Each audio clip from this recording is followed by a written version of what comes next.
தகுதி என்ன அப்படிங்கிற நினைப்பு எப்பவும் நமக்கு இருக்கணும்.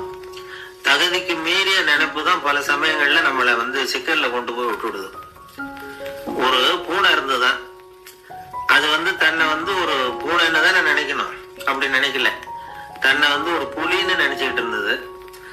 தன்னை பத்தின தகுதிக்கு மீறிய நினைப்போட அந்த பூனை அப்படியே நடந்து போயிட்டு இருந்ததான். அப்போ வழியில ஒரு பெரிய யானை அது அமைதியா நின்றுகிட்டு இருந்தது. இந்த யானை ரொம்ப பொறுமையா நின்றுகிட்டு இருக்கிறது இந்த பூனைக்கு ஒரு மாதிரியா தெரிஞ்சிருக்கு. ஏன்னா பொறுமையா ஒருத்தர் இருந்தா அவங்க கிட்ட போய் ஏதாவது வாலாட்டி பார்க்கலாம்னு ஒரு ஆசை வருது இல்ல, அது மாதிரி பொறுமையா நின்றுகிட்டு இருக்கிறது பூனைக்கு அதுகிட்ட போய் கொஞ்சம் வாலாட்டி பார்க்கலாமே அப்படின்னு ஒரு ஆசை.